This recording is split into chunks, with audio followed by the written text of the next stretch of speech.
So you are at a 5 minute mark for your going from a driving status to an on duty not driving status. Okay, so that should take care of all the stoplights. That. So basically, if you stop, you're at a stoplight for a minute and a half, and you go again. The system says, "Well, I'm still driving." Okay, if you're stopped in traffic and there's a major accident and it's like a parking lot, the system will put you in an on duty not driving status. At which point you'd have to add it to log. Those are rare instances. Okay. But what we're talking about is when you get to a site, when you at the 5 minute mark of non-movement, again 0 miles per hour, the system will put you into an on-duty, not driving status from the time that you started. Okay, so those are how the thresholds work. And that's how the system. That's why, one of the things that we run into is that drivers, they're so used to doing paper logs and they're so used to doing something that they're always trying to do something and they're getting confused.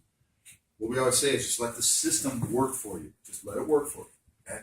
When you start your day, at the beginning of the day, what you're going to have to do is make sure that you connect to the ELD. All right, we'll talk about that in a little bit. But let it do its thing. Let it put you into driving. Let it put you in on-duty, not driving. That sort of thing, back and forth. It will do its job. Okay, so that's one of the biggest hurdles we have is having drivers pull back from thinking that they have to be doing something with their log. Okay, so just let it work. Let it work. Which is why the guy complained he didn't have his thing for a week and he had paper log. He hated it because they've been using it for so long. He likes the hands-off portion of it. Okay? So, also, as part of this, the system work it works minute to minute. Okay, for a paper log, you're used to a 15-minute increment. This does not work like that. This is by regulation from the federal government. It has to work minute to minute. Okay, meaning we'll talk here in a little bit about 30-minute breaks, mandatory 30-minute breaks. We'll talk here in a little bit about your 10 hours off duty time, your 34-hour reset, that sort of thing. But the system works like this. If part of what came through last July, you have to take a mandatory 30-minute break if you're driving during the day before 8 hours. Otherwise, it's a violation. That's part of the new rule set. So if you take a 29-minute and 58-second break, it's a violation. Okay? So the system works minute to minute, and I'll give you the tools to show you on the handheld. It'll know when you went off duty and then when you can go back on duty after your break. Okay? Same thing with the 10-hour reset. Okay? So you work Tuesday, you're off duty, you've got to be off 10 full hours before you can go back on duty on Wednesday. Okay?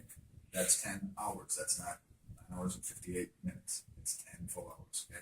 So if I got home at midnight on Tuesday, I can't go to work till 10 o'clock the next day? That's correct. That ain't gonna work. Well, hang on. What do you mean by get home at midnight? If I've been driving all day, I get home at midnight. Are you off duty at the time? Well, even 10 o'clock. You get home at 10 o'clock. Let's say it's more reasonable. You gotta wait till 8 o'clock to start the next day. Right. No, there's been times I've been home getting home at midnight. Yeah. Right. Well, on your paper log, what do you mark that time at? Well, from what time I left my house at 7 o'clock in the morning, where I get where I'm going, that's my drive time. But I may hit multiple jobs during that day. So, Sure. I may not get home in the night till midnight. So what he's saying is you were doing illegal anyway the first Yeah. time on the paper law. Now you're just doing illegal on I'm not saying that. The federal government is saying that. I'm not saying that. Now, I want to make that clear. I'm not saying that. I'm saying that the rules are the rule set. Basically, the way the rule sets work is. See, I'm not a trucker. I don't get paid a flat rate. I get paid by the hour. So Sure. I'm not getting paid sitting at home waiting on this thing to reset. Daryl's fighting this so hard because he's going to have to spend more time with his wife. It's a problem. No, I understand where you're coming from. These aren't questions for me, though. All I'm telling you is that with the Fed, what Alltech has decided to do and what the rule sets are. So that's. But speaking about rule sets, the rule sets go like this. You've got the way that you're set up. You've got 70 hours in a week to work. Okay. Within that 70 hours, you have 14 hours of on-duty time per day to work. Within that 14 hours of on-duty time, you've got 11 hours of driving time to work. Okay, and again, this is all part of the federal rule set. That's how the system works, and that's what we calculate. That's how we see violations. Okay? Not we, but that's how the government sees violations. Within that 11 hours of drive time, if you do, you have to take a mandatory 30-minute off-duty break. Okay? So that's how the rules work. And at the end of once you completed your 70 hours, you've got to take a mandatory 34-hour reset before you can go back on duty. Okay, and that comes into play for guys that work Saturday mornings. You have to be careful when you log back in on Monday. Okay, and you have to have a mandatory 34 hours off. Okay, and within that 34 hours off, you have to have 2 periods of 1 a.m. to 5 a.m. I know it's complicated. It's icky, And but this is that's what it is. Is this if you work a full 70 hours? Right. Okay, if you don't work a full 70 hours, those rules are very. Well, then it gets it's a little bit more complicated. Okay. And that's what I mean. That's when there's the extreme side. right. And we have a question a lot of times about the over the road truck drivers. This rule set applies to everybody and anybody that's driving a heavy duty vehicle. That's the thing about this.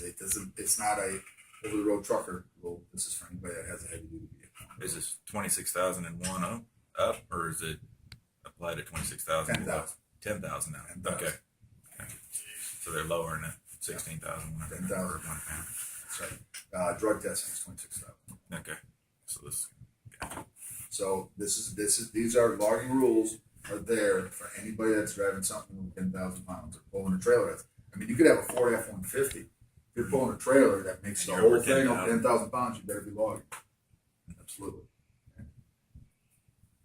So that's the way the system works, and that's as far as the federal rule sets. That's the way that they're all, whether it's us or any of the other providers, whether it's paper log or whatever, you've got to comply within those rule sets. That's how the system works.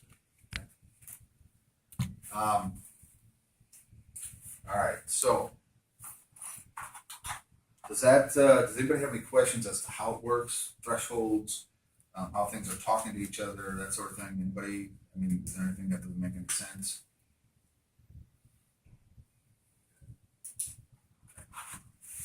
All right. Before we get into the classroom driver training, there's a couple of things. I gave everybody this box that contained this information here. There's also some additional information in that box. Okay, that's also part of the e-logging rule set. You have to have a paper log in your glove compartment or something. Okay, because if this were to fail, you got to have a backup. And this is technology. Like I said, that guy threw a heavy wrench in, knocked it off, bent that. He wasn't able to get to go to a paper log. Okay, that's part of the regulation. That's got to be in there. So make sure, and each one of these boxes contains a driver log for you. So keep that in there. There's also this sticker that says electronic logs. What we've seen in the past, and it's getting less and less, but it still happens quite often, is that you've got an electronic log sticker on your vehicle.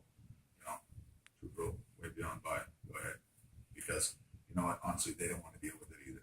But because of what's coming down, everybody's going to have to take a bite of that sandwich. So they don't want to deal with it, so they're okay. Your electronic logging, go ahead. So right now, this technically would be considered a deterrent, but at some point it's not going to be, because we're also educating law enforcement with a lot of this stuff. JJ Keller is, because they have to get their head around what they need to do as well. So again, you don't want to rely on that, but you know what, it's been happening definitely. Also in there, before I get to that, we've got this quick start guide right here. Okay? And this is for, anytime we ship one of these boxes out, this is basically what it is, the connecting type, how to install it. I mean, you saw how easy it was to install. I mean, the biggest part is just finding the place to button it up in there. But it's got a quick start guide, tells you how to configure it. That's all in the box. But I always say at the bottom of this, we have the contact information, technical information. And for Josh's purpose, I mean, anybody that's going to configure one of these, I would highly recommend that they call in and say, hey, step me through this. That's easy, because configuring it is a one-time deal. Once it's configured, then it's all about just logging in and connecting to it. Okay. We also have this roadside inspection guide. We'll get to that in a little bit, but make sure that that's handy. So this roadside inspection guide, this driver's daily log, let's get these to the drivers. And any extras, certainly, go ahead. Any extras, go ahead. So that I just handed out, plus these two things, make sure that you can get. And all that is right there is that's a guide as to how to use this thing. Now, after a couple of times logging in, you're gonna know exactly what you need to do, how to do it. But everything is in there. It's awfully thick. There's lots of if-thens in there. But on page 6 is your Keller Mobile support. And that's very important because that's a 24/7 line. And at any point you have any sort of trouble at all, call in. And we've got an army of people standing by They waiting. speak English. Get that every single time. Absolutely. Every time. I don't know. It might be a Canadian dialect because everybody's in Wisconsin. Oh, okay. But yes, I speak English. Yes. Yeah, we don't outsource anything. Everything is in house. And in fact, you know, the people that you're going to get on the phone for support, they know a heck of a lot more than me because they deal with technical issues and things like that, and you know, and they're a good group, and like I said, they're 24/7. So don't be shy about calling.